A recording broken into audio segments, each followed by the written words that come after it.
So this is the 94 I was interested in. She's pretty ratty. It's got like a homemade looking flatbed on there. You really wouldn't want to use, I mean, look at this one over here. I mean, this is a flatbed, watch. That's a flatbed. Built-in bumper with tail lights, hitch, nice headache rack with lights in it. That's a freaking flatbed. You know, its rear bumper's trashed. There's no rear axle, no tires, no driver door. Somebody took a bite out of the seat. No steering column. Dash is gone. Door panels are tore up. Headliner's tore up. Truck is really roached. No tires at all. Tires and rims. But it's got the golden goose.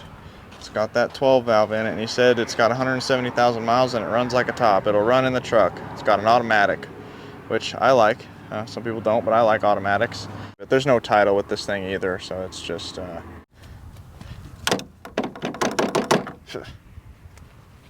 So I made a deal with him on this truck, and taking off all this scrap metal from the top, and he's gonna load it with his forklift.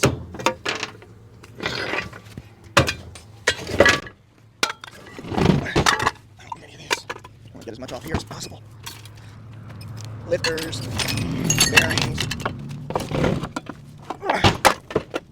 It's got a gooseneck on it. Oh well.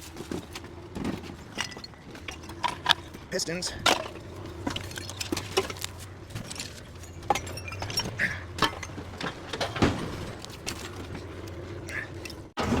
Part of the lawnmower. Oopsies.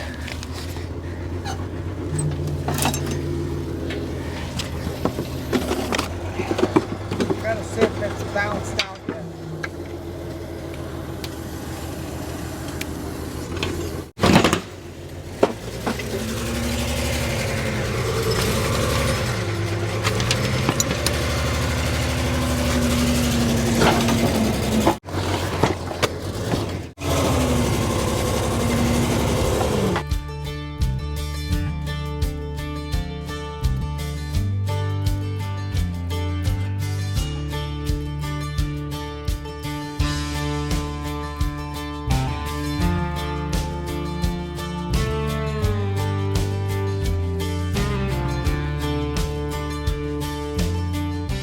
Alright, so we got the second gen Cummins underneath the shop now. It's been actually a month or so since I actually got it here and just put it in here over the weekend.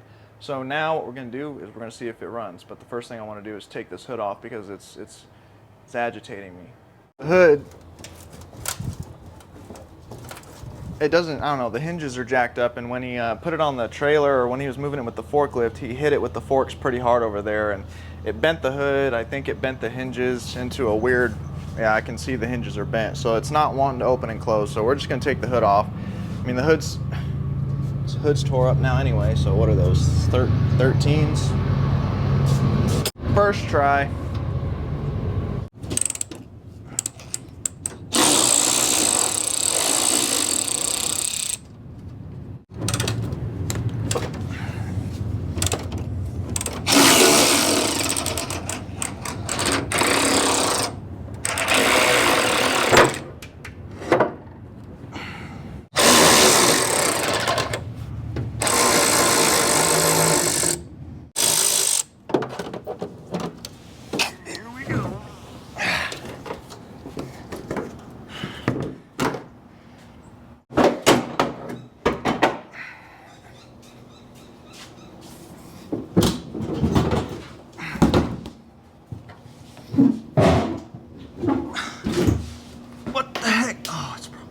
Probably the hood light wire.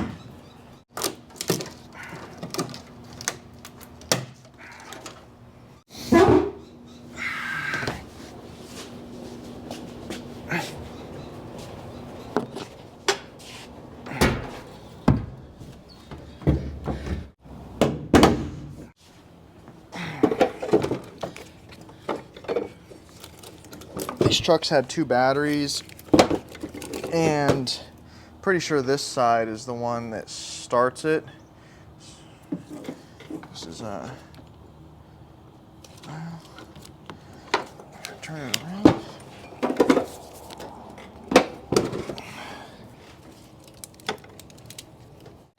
We can get the negative on.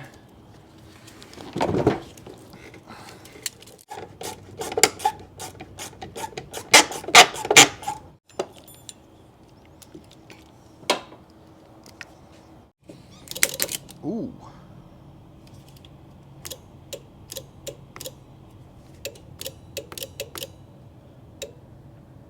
Here's some relays kicking. Is the key on? There's no steering column in it. Just clean these up a little bit. Make sure we have the best connection that we can. They're a little bit corroded, I can see.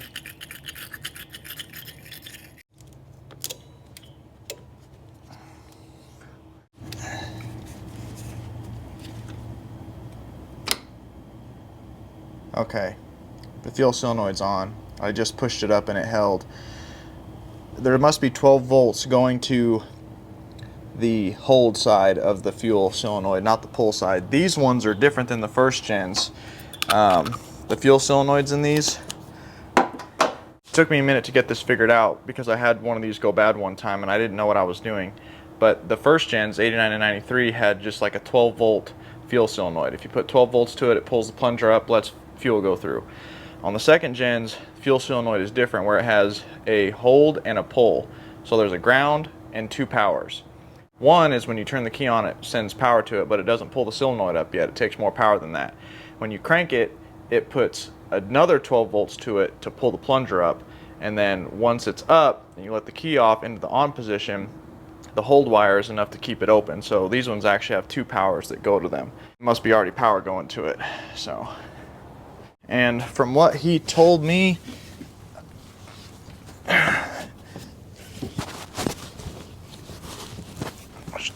I was trying to pull this seat back. The steering column's obviously out of it, so he had this set up. I don't know what I'm looking at. I'm just gonna try things.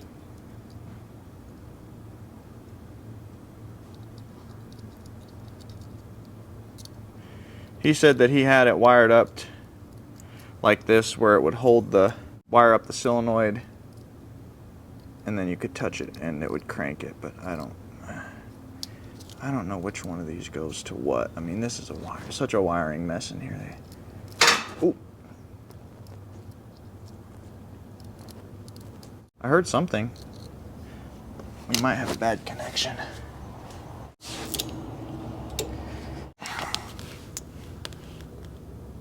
If this thing goes haywire, I need to have a piece of wood to go over that.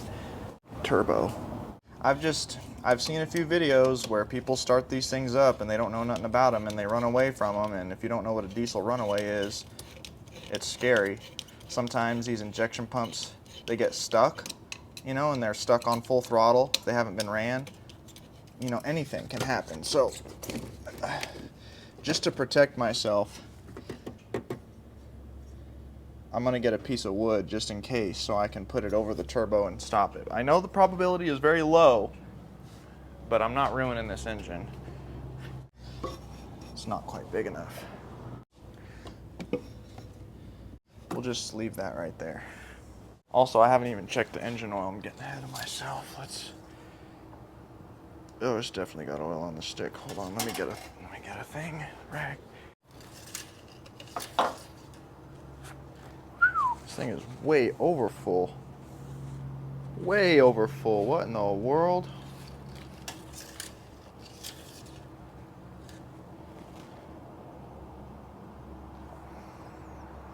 Huh. I mean, it looks just like oil, but it's pretty over full.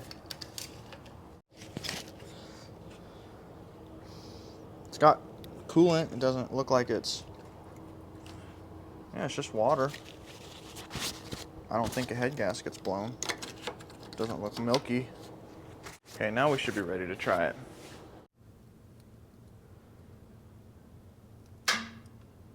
Okay, so it's that one. I just think we're getting a bad connection at the battery.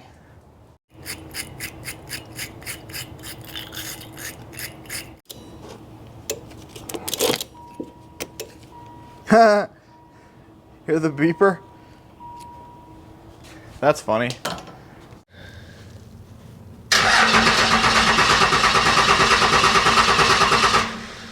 Oh, I've unplugged and plugged it in. Let me pull the fuel solenoid up again. Hold on, listen.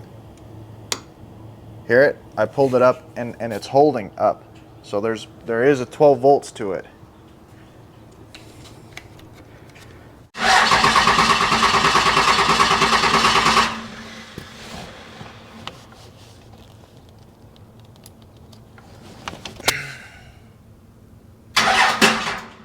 Oops.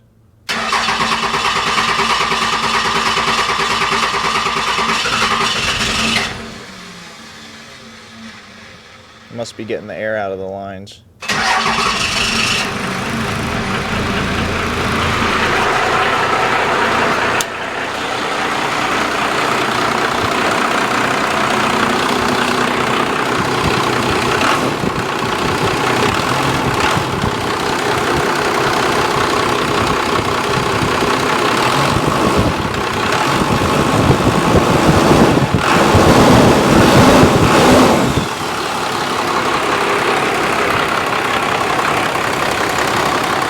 Turbo spinning. Beautiful.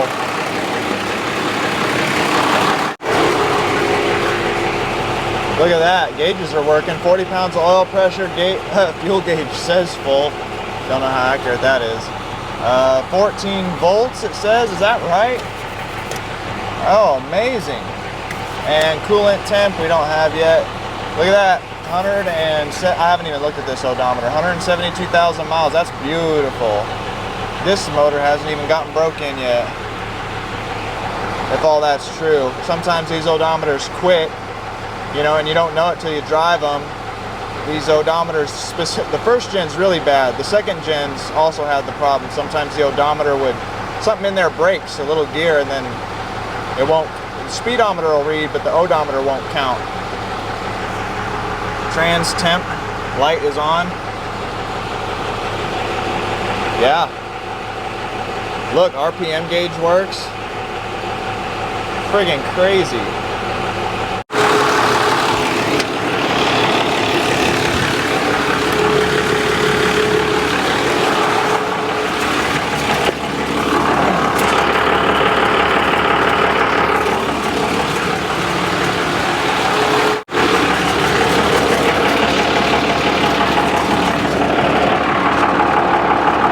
What the heck?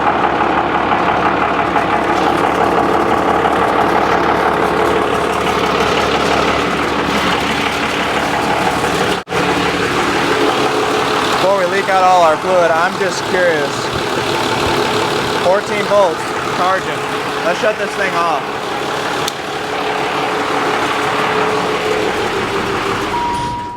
Oh, I don't know which one I touched that shut it off. Can you believe that? The beeper works. That's hilarious. I don't know, we're leaking fuel and tranny fluid out of the torque converter housing, the tunnel or whatever. I don't know if that's the front seal or where that's coming from. Didn't look like a tranny line. But whatever, motor runs. I mean, that's a good bingo right there. So, what was I gonna check? Oh yeah. They had 134 and 95, I guess. Everybody went to R134 and 96, I know for sure. I guess they did it in 94, 95 with Dodge.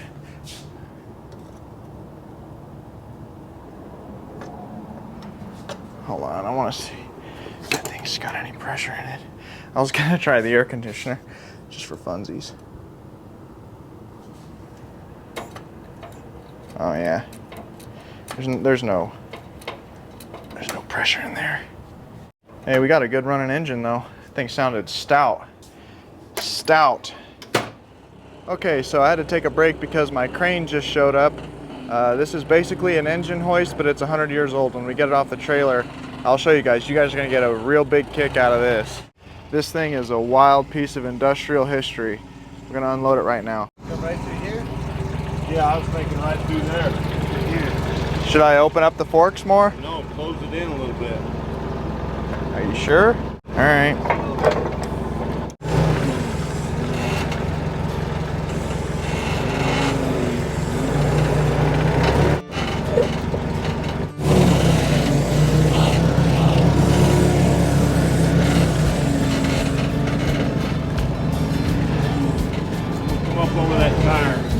Yeah, let. Let's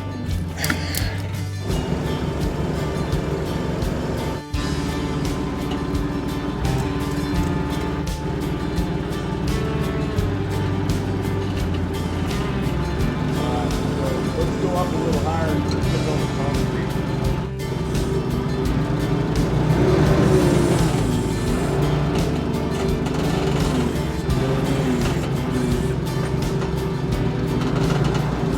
Yeah, it doesn't know what to do being out west. It's never been this far. No. This thing never thought it'd ever see the light of day in Arizona. No, I'm gonna make it west. This is the title. That's the title. You know who owns that from this. Yeah, yeah, that's a fact. Me and Travis was talking how funny it is. This thing hasn't been out of Michigan in 100 years. Yeah. This is where it was when it was new. I think you're good right there.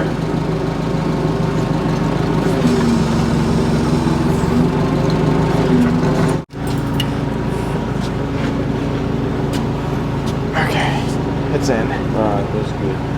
Oh, I see. So does that stay hooked in there like that? And that's what acts on a fulcrum. You better be careful. You're gonna break it.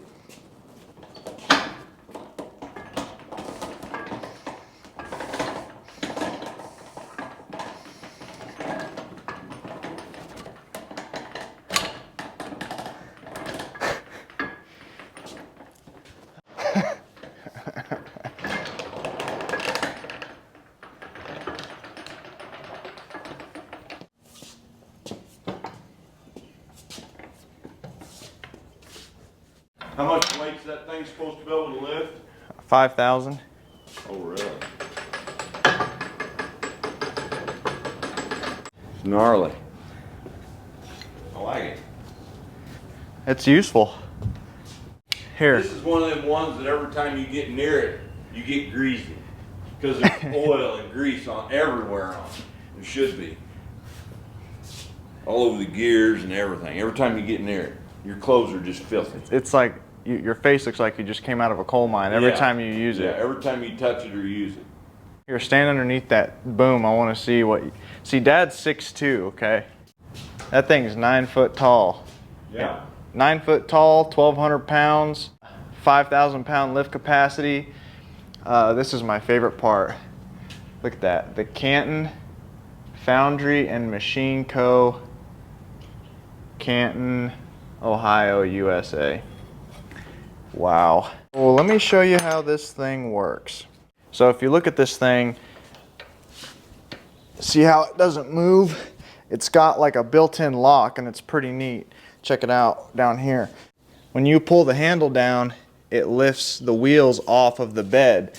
And then when you put the handle up, the way that this is designed, it puts the wheels, it actually lets the whole crane down on the wheels. See how it lifts? So whenever you're not using it, it's like locked into place. That's intelligent. You're using the fulcrum to... Yeah, they're using the leverage of the wheels and the handle. So this is your lock, right? So this is if you want to go up, and this is if you want to let it down. So if you do the handle,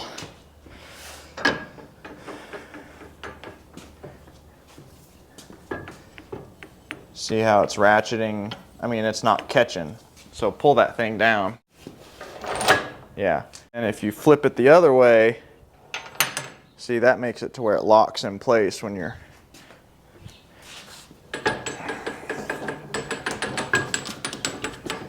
So if you have something heavy on it, it locks so that it can't go back down. A tiny sprocket, and then there's this giant one, and that's what it's using your gear reduction for, to kind of give you the leverage.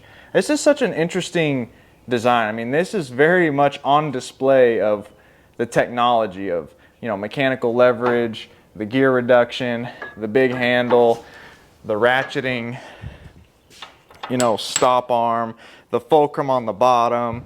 It's pretty neat. And so it's got a 5,000 pound capacity like I was saying, and it's got like this snatch block here. And the point of the snatch block is you can lift one of two ways. You can lift it straight, like you can have the chain coming up through and down and then just lift it like that. But if the load is too heavy and it's too hard on you, it uses the simple pulley system to pulley it around and hook it to the top. What would you call it whenever you pulley it? Multiply. Yeah, it multiplies your torque whenever you wrap it around like that and hook it to something solid. You can lift double the weight, but you got to turn the handle twice as many times to lift it. But yeah, I mean, very simple snatch block design, mechanical leverage, gear reduction, super interesting piece of industrial machinery. I'll throw up some pictures of some of these in use back in the day. This crane, I would say, is about 100 years old. They use these designs from like the early 1900s all the way up until I think the 30s, and then they switched to like a cable design. They look tubular, and then they have cables instead of chains. I'll put a picture of that up too. But these are the ones that look the coolest. Can you imagine how many of these got scrapped and thrown away? Yeah, that's what I was telling. Me and Dad were talking about that. Think about how many years of different eras this thing had to endure to not get scrapped and stay here. If this was made after World War I in the 20s, but let's say it was made before World War I, it would have had to have gone through World War I and not get scrapped for the war effort, last through the Great Depression where nobody had any money, and if anyone could scrap anything, they would have. And then it lasted through World War II, which, if you look in the history books, all like the propaganda and all the ads that the government put out for scrap metal, scrap tires, scrap glass, scrap everything, you know, for the war effort, because they were scrapping everything. They were taking up, what was it, rail lines? Didn't you say they like took up most of the original rail lines that when they ran the transcontinental? Yeah, they took it up for the war effort. Yeah, a lot of the rails for the that were a part of the original transcontinental railroad, they tore up out of the ground. Very historical, but they took them up, took it out of the ground to make ships and tanks and planes for the war effort. And this thing had to last through that and not get scrapped. And in the 50s and the 60s and the 70s, all the way up until now, pretty much complete untouched. It's got its original snatch block. It's got, I think this is its original chain. This looks like a hand forged chain. All of its pulleys, all of its rotating assemblies, its wheels, its cogs and handle, and wow, it's all here. It's all here and untouched. Unbelievable.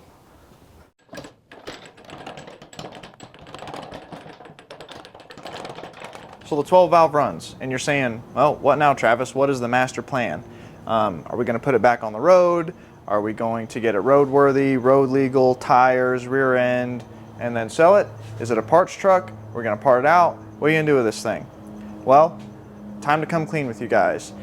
I want to do something that I've been wanting to do since I was in high school. I've had this rolling around in my brain for a solid decade now, and I'm at a time and a place now to make it happen.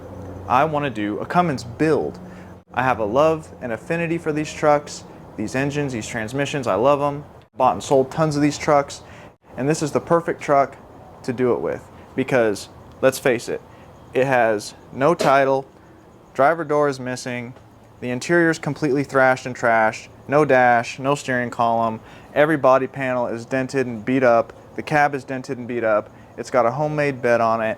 There is no possible way, and believe me, this is all I think about, to put this truck back together properly, make it a runner and a driver, and sell it to somebody and make any kind of a profit. It's not going to happen. Cannot be done.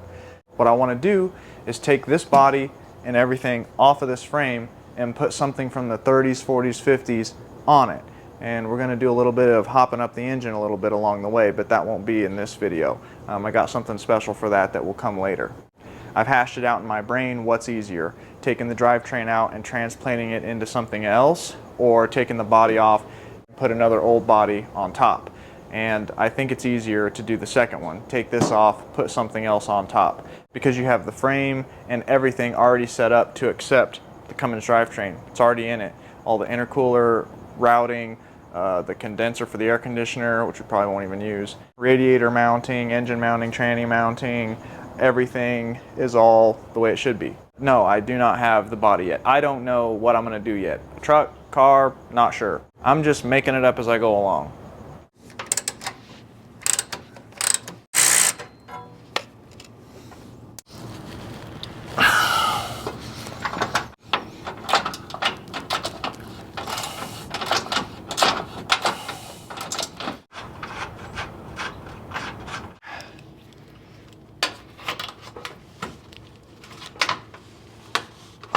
This carriage bolt square is stripped out. They got a square peg they go in, and it's just turning the.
Tried to save everything I could. Don't know what I'm going to use or not use, so here's the fuse box, ABS box. Probably won't use most of this because whenever we put the car back together, we're going to probably have an extremely simple wiring harness. We're not going to have ABS and cruise control and air conditioning and all the computer stuff. Probably not where we're headed.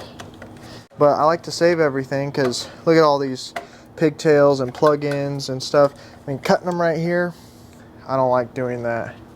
I've seen so many trucks parted out where it looks like the only tool they had available to them was a torch and a hammer to take the truck apart.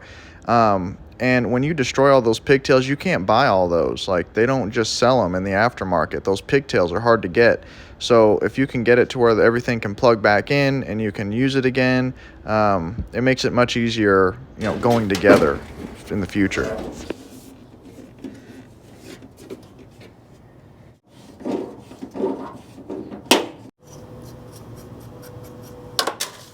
This side was much easier to take off. The brains of the operation are on the driver's side.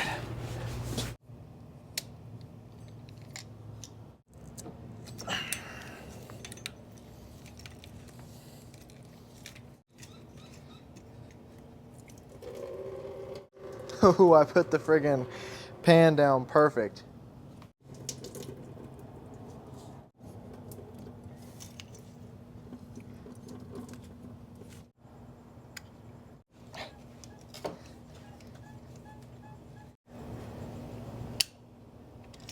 All right, now that's unhooked from the cab.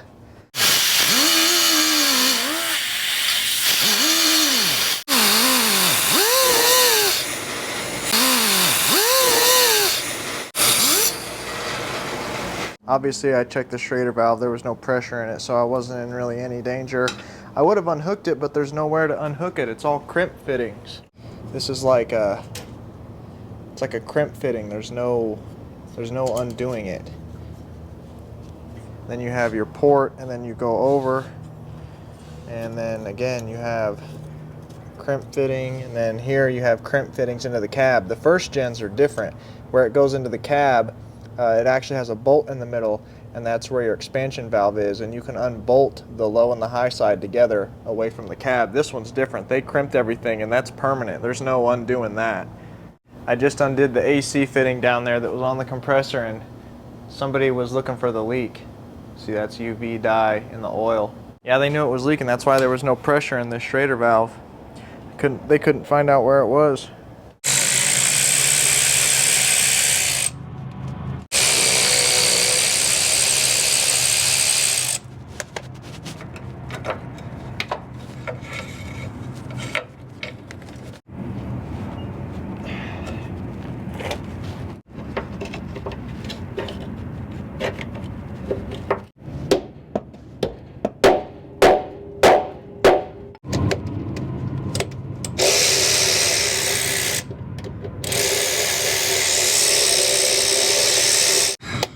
Is it nut and bolted? Ugh.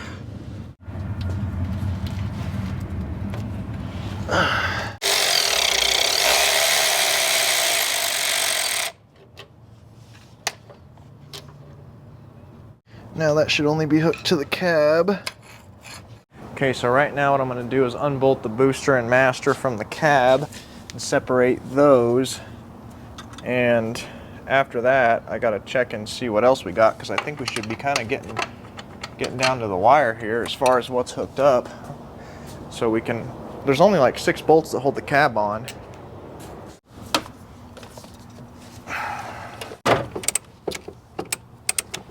Ooh, need a deep 15. That one's not gonna work.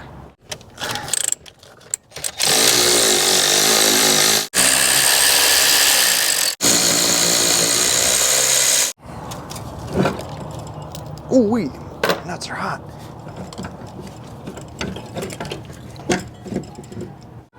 What am I missing here? Alright, there we go. There was a clip that was holding the arm to the brake pedal. So now it's unhooked from the engine. Oh yeah, we got the throttle. Okay, let's unhook the throttle.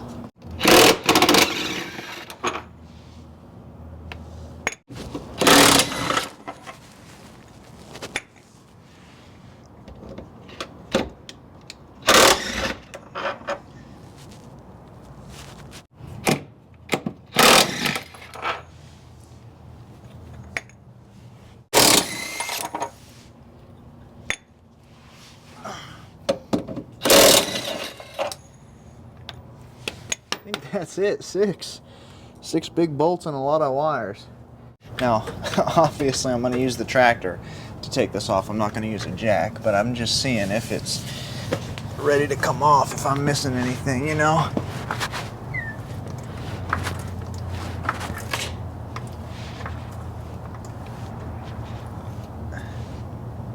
Yeah.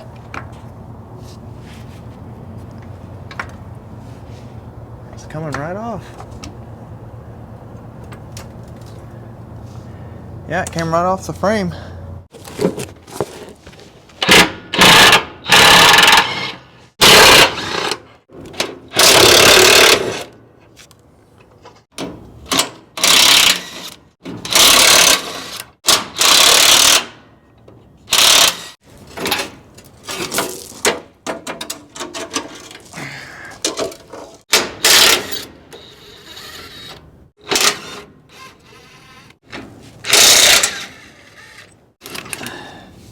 This thing should just like fall off.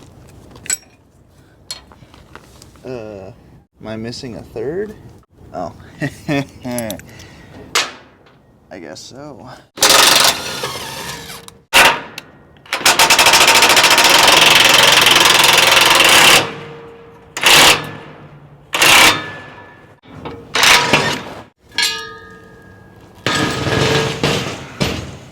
So I think we're pretty much ready to take this thing out into the yard, get the tractor out, and take the bed off and take the cab off. I've unbolted everything that I can physically see from the bed. All the bed is unbolted. There's like 6 different spots. Cab is unbolted. All the wiring is not unbolted, unplugged and all that. And I lifted it up with a jack. It looks like it'll come off. So let's pull it out there and tension test whatever's still there.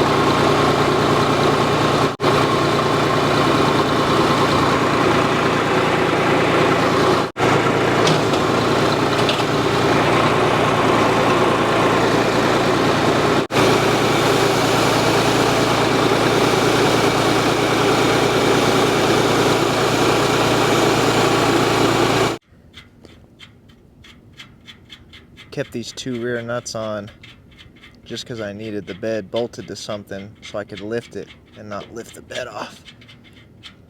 After these are off, one on each side, we should be good to go.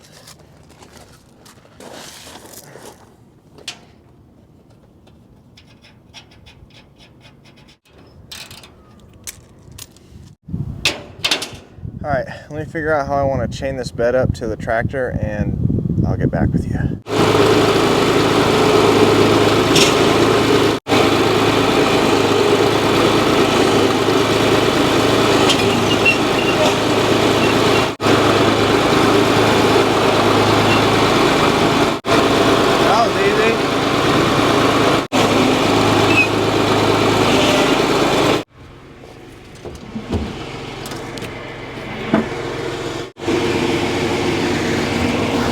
Ow! Woo!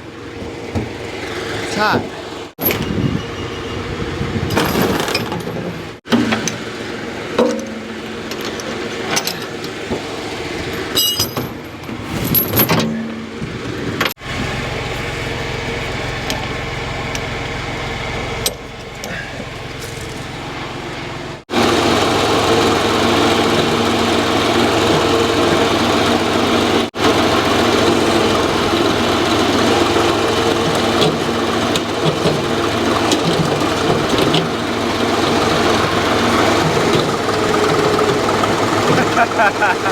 All right.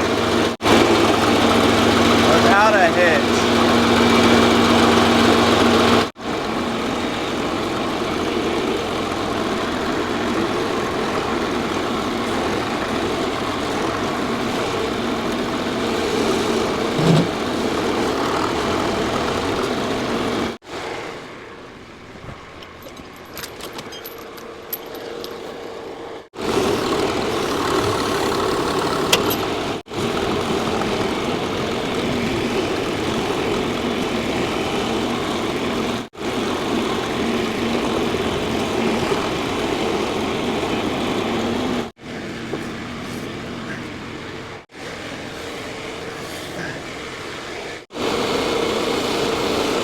So we pretty well have this thing down to its bare mechanicals that I'm going to be using here in this build.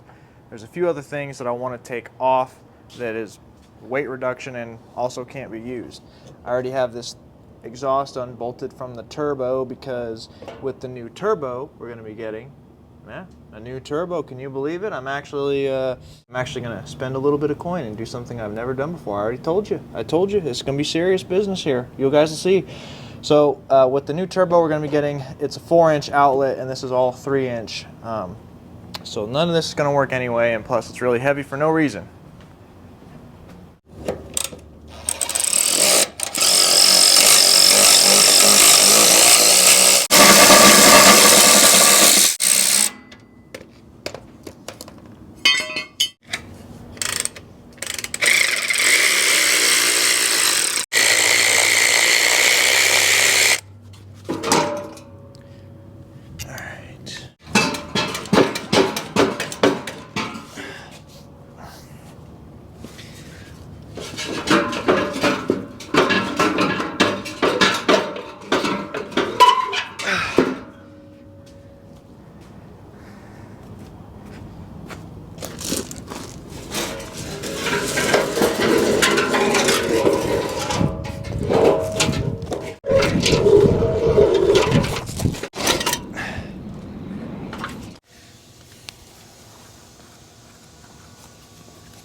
Stupid gooseneck hitch wasn't even done right anyway.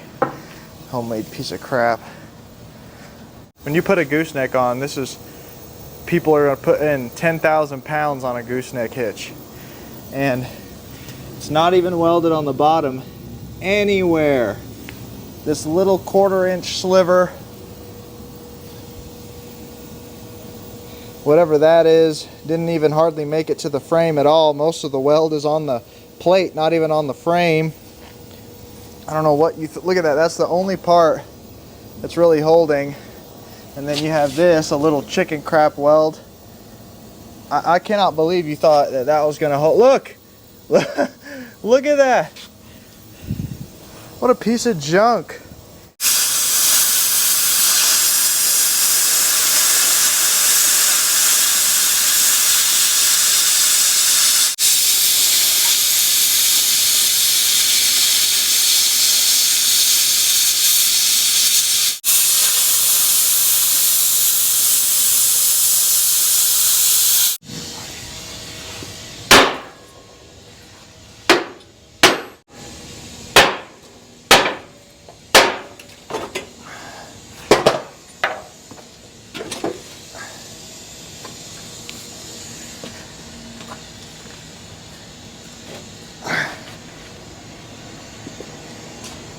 Look at this. This was all that was holding that gooseneck on.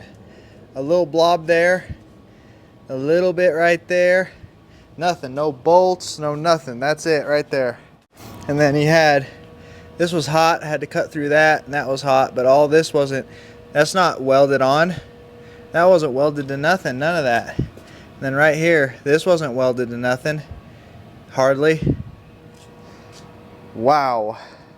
That's the kind of crap you see going down the road and someone's got 4 horses and a giant horse trailer, or towing a 40-foot car trailer with 2 cars on it, and that's what's holding it on. You got to be careful with people when you drive. You got to be careful when you see people hauling stuff, because you don't know if that's the kind of stuff going on underneath someone's vehicular device. Totally dangerous, could kill someone. So our next order of business is to pressure wash the engine and transmission and frame of this truck, because if we're going to have stuff open, you know, if we're going to be messing with the injection pump or turbo and cracking things loose, I don't want dirt falling in anywhere. Diesels are not like gas engines. They're extremely precise, especially with what's going on at the engine. Plus, I want to just clean it up. There's probably 30 pounds of dirt and grease all over this thing. Can't even see half the stuff. There's dirt and grease everywhere. I probably won't show you guys me pressure washing this just because it's pretty boring. I mean, it's just me out here with a hose. We don't got to watch all that. But injection pump is filthy, block is filthy. It's just caked with grease. You know, this stuff, it gets loose and then it gets flung around and gets stuck on everything. And the frame rails are full of crap. So I'll pressure wash this, we'll bring it back in, and then I'll get back with you guys. All right, this thing is spick and span. Probably spent a good 2 hours pressure washing this. Injection pump, power steering pump, block, frame, starter, control arms, transmission. You couldn't even see the color of the transmission beforehand. Cross member, blew all the dirt out of the frame rails. It's looking so much better. You can actually see everything. Well, I want to clear up some misconceptions about these 5.9 Cummins and why I specifically wanted this combination of drivetrain, okay? This is the 94 to 97.5 12-valve mechanical P-pumped engine with the 47 RH transmission. 89 to 93 had the VE injection pump, rotary pump, VE pump. Great pump. They get a bad rap for no reason. People are just upset that they can't make 1,000 horsepower with them. Truth be told, pound for pound, the VE pump that the first gens came with actually get better fuel mileage than the P pumps. But you can't build big power with them. The mechanics don't allow it. And you can build a lot more power with a P pump reliably for long-term use. You cannot do it with a rotary pump. So that's why I wanted this kind of engine that had the P pump. Anybody that knows Cummins, you've heard that name thrown around many times. The VE pump is a great pump. I have it on my first gen. It gets 20-21 miles to the gallon. My dad's second gen all stock gets 17-18, and if it's loaded, it gets 13. VE pumps are the king of fuel mileage, no doubt about it. This is a fact. And going to the transmission. So in 89 and 90, Dodge was still using their Dodge transmissions in these trucks, and they were 3 speeds. No overdrive, nothing like that. and they're absolute dogs. Good transmissions, reliable, but speed, not there. I had one in my 89, and gear sets are good in that truck, and 65 was all I could get at screaming. 65 was it. They got smarter, and in 91, 2, and 3, still first gen, they put the A518 in them, which is the Dodge 727 transmission, but in the tail shaft they added an overdrive, so they got smarter. So now you have the overdrive, but you still have the VE pump. And 94 to 97.5 is where the real sweet spot is, because you get the P pump, but you also got a 4-speed overdrive with a lockup torque converter. That is the real kicker. That's why these drivetrains are the best. Because no matter how efficient an automatic transmission is, you always lose some amount of power in the torque converter, because an engine is not connected to the transmission mechanically. And you would say, well, yes it is. The torque converter bolts directly to the flywheel, and then the torque converter slips on the spline shafts of the transmission. It's mechanically connected. No, it is not. There are 2 sets of fins or turbines in a torque converter, and they are close, but they do not touch. One is driven by the engine, and the other one is connected to the transmission. And there is only fluid in between. So even with the engine turning the transmission, you are still losing a little bit of power in the fluid in the torque converter. The genius of a lockup torque converter is once you go first gear, second gear, third gear, fourth gear, and you start topping out in fourth gear, the torque converter locks up. It's got clutches in it. So at that point you get a direct 1-to-1 ratio between engine and transmission. It does not get more efficient than that. So that is why I held out and I waited for this build until I could get the drivetrain that I wanted.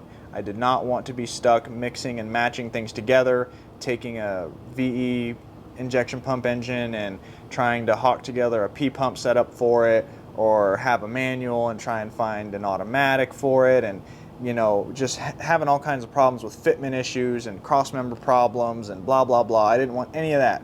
I just wanted the complete drivetrain, untouched, unmolested, and that's what we have here. So another thing I like a lot about the 94 to 97.5s, I like the second gens a lot. The only thing I didn't like about them was the body style. I'm a big fan of the first gen body style. I grew up in a first gen, my dad had a first gen, still has the one I grew up in, and I just have a real affinity for that body style. The second gens, they really did good with the front here. So they had a really big fat intercooler, I think even bigger than the first gens, and the radiators are ginormous. So plenty of cooling ability for the engine, plenty of intercooler for the turbo, plus your P pump, plus your 4-speed overdrive lockup. I mean, it's the cream of the crop, man. I mean, you really got it going on here. And if we can do this build right, we're going to have a seriously valuable vehicle, which I don't care just about the value of the vehicle. I just want to do it because it's fun, but this is the one to do it with. Right now, we're at sort of a waiting game crossroads type of area. I ordered all the performance parts for this drivetrain. They have not came in yet, and that will be a whole separate video, taking this engine from 0 to hero and the transmission. And we're rebuilding the whole transmission because we got to get a kit for it so that it can accept the horsepower the engine's going to put out. We got to take this transmission out. So we got to take the drive shaft out, we got to unbolt it from the cross member, got to drain the fluid out of the pan, and I hope there's a torque converter drain plug on this. I don't know, I'm going to have to turn it over and see. Drain the torque converter if I can, unbolt it, and I got the cherry picker right here because now that the cab and everything is down to the bare chassis, it'll be nice and easy. We can just pick it up, set it wherever we want, whatever, and then when we put it in, just put it in from the top. So I'll just put like a mark on it so I know when I've gone a full 360 if there's no drain.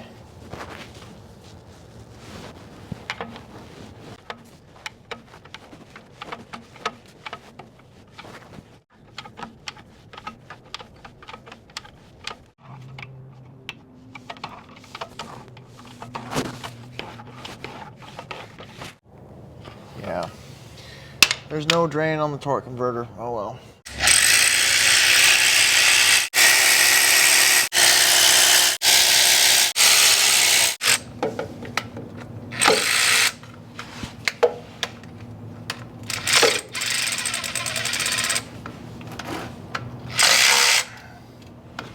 Oh, well,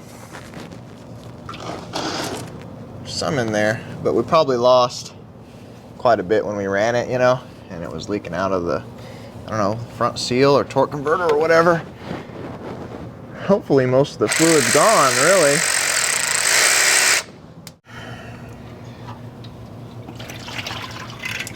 Alright, perfect, perfect, perfect. That couldn't have gone any better.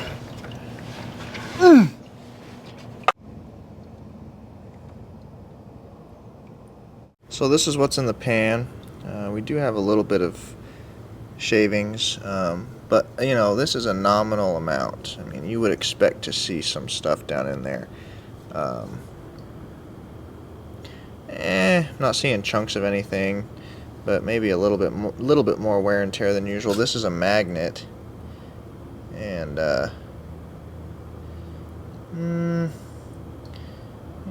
there's some stuff on there. Some wear and shavings down in here is normal. Too much is not normal. This doesn't like super alarm me, but it's getting rebuilt anyway, so it's really whatever, but it's not grenaded. So I'm gonna go ahead and take out this carrier bearing and pull the drive shaft out, because we're not gonna need a carrier bearing where we're going. We're gonna use a single drive shaft, and plus we're not gonna be near long enough of a span to need a carrier bearing anyway.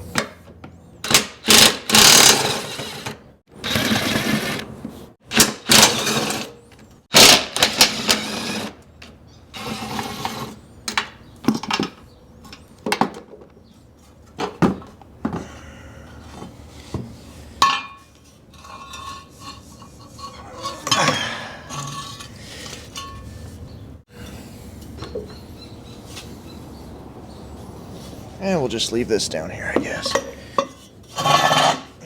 So this is our TV rod hookup. Just comes out like that. And this is our shifter. This is park. This is, you know, reverse and neutral and all your other gears.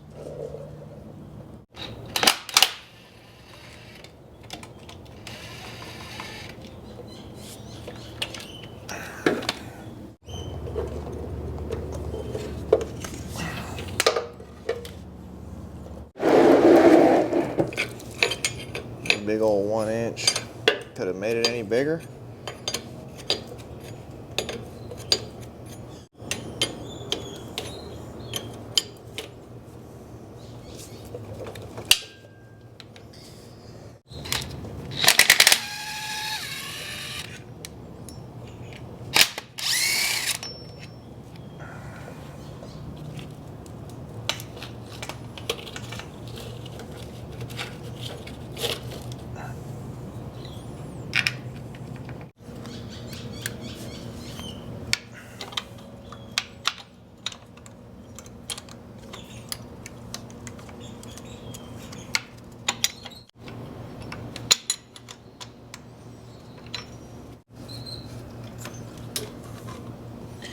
Okay, lines are off, accessories and wires unhooked.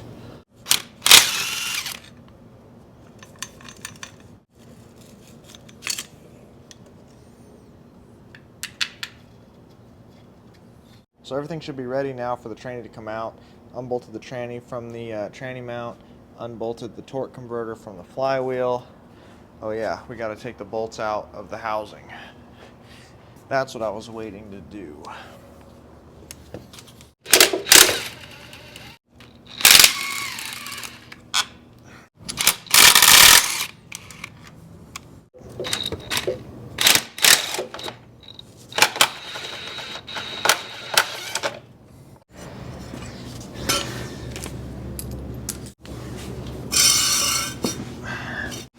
Okay, oil pan is supported.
There it is, 47RH. Jeez. Maybe if we take this torque converter off, we can see what all the fuss was about, because it was bad, dude.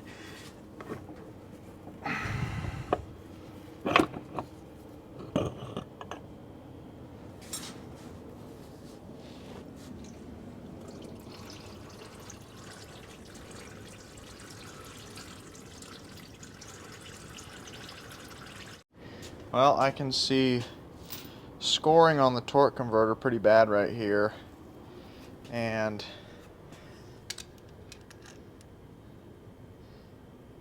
this front cover pump bolt is broken. This is broken, and the head of this bolt is down here. Whoa. These are all loose.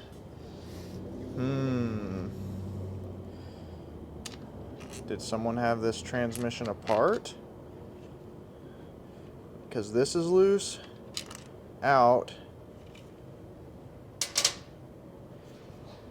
loose, loose, loose, loose. Whoa, what in the world? And if you see on these bolts, see how they have a rubber washer on them? There's fluid against them, and when you tighten them up, they seal against the case. And since these were all literally finger loose, there was fluid coming out all these bolt holes. But the question is, why are they all loose? And this is all from that head of that bolt right there that got broke off and dropped down in here, and the torque converter was chewing it up right here. But I don't see why I couldn't still use this case. I mean, the splines of this transmission look good, everything looks good. Doesn't look like it cracked the housing or anything. If you're ever looking at one of these transmissions or one close to this for a Dodge, and you want to know if it's got the lockup torque converter or not, because they look the same. Most of them, like the first and second gen trannies, look the same. And if you want to know if you have a lockup torque converter, it's hard to tell even just by looking at the torque converter. But the lockup transmissions have a hole in the middle of the spline right here, directly in the middle, because fluid passes through here under pressure into the torque converter to lock up the clutches. A non-lockup transmission will just have, there's no hole, it's just solid. You know, it's kind of funny, speaking of torque converter damage and front pump stuff. Back a few years ago, my dad's 93 first gen Cummins started having problems. One day he started it up and he went to put it in gear, and as soon as he'd put it in gear, engine would lock up. Put it in neutral, start it, engine would run perfectly fine. Put it in drive, engine locked up flat, stopped. I mean midstream. So he says, what in the world? So me and him took the transmission out, took the torque converter off. The torque converter totally imploded on itself inside. I mean, absolutely imploded. My dad said, well, obviously time for a tranny rebuild, right? So torque converter was jacked up. There was some damage around the splines of the tranny. Took the tranny apart. It didn't really look that bad inside, you know, but we rebuilt it, all new clutches and steels, and did a kit and a blah, blah, blah, rebuilt the overdrive, all that stuff. He got a brand new torque converter, put it together, put the tranny in, and it was fine. Well, about a year and a half later, he started noticing like some fluid coming out right here, like where mine is, you know, right? It was coming out right here. And he got down underneath there and took the cover off right here and was looking at the torque converter, and it was like doing this, wobbling. He said, what in the world? So he's like, he had to take the transmission out yet again, but he didn't take it apart this time. He got to looking and looking and looking. What's that vibration? You know, why is it wobbling like that? And he looks and finally sees a tiny little hairline crack in the flywheel. And in the year and a half that he'd had that new torque converter and tranny in there, that vibration over a year and a half had tore up the front seal and the front bushing. So after he put a new front bushing in it, a front seal, and another flywheel, put it all together, it's been fine ever since. We didn't even need to rebuild the tranny in the first place. That flywheel had a hairline crack, caused it to vibrate for however many years, long enough to tear up that torque converter. You know, just sitting there doing this, and that's what tore it up. So as I said earlier in the video, I have a big announcement, and usually I'll announce the next project we have coming up if we have the next vehicle, but this project is a different kind of project. This project is going to be for the next 18 years. Yeah, surprise, Emily's pregnant. I'm pregnant. So Emily is about 17? Almost 18 weeks. Yeah. Almost 18? 17 and a half. 17 and a half. Yeah. So we got another little possible renter in the family. We don't know the gender yet. We figure out. We'll find out in a couple of weeks. Yeah, couple of weeks. Around So that's Thanksgiving the time. 20-week appointment. Right before Thanksgiving is when we're going to find out. Super excited. Excited either way. Yeah, excited either way. If it's a boy, it'll be out here, and if it's a girl, it'll probably be out here. Maybe I can coax her into coming out here and doing some things, you know what I mean? It'll be fun. Yeah, we're super excited. It's going to Next be a big wild adventure. ride. Well, fun, I should say. I'm thinking fun because the baby's not here yet, but I'm sure it'll be tough when it's here. So if you're a dad or a mom, there's some girls that watch the channel, you know, got to give them We credit. see you. Put your advice down in the comments. And you guys know my dad, he's got tons of advice for me, raising me. He tells me everything he knows. It's always good to learn from other people who have different perspectives.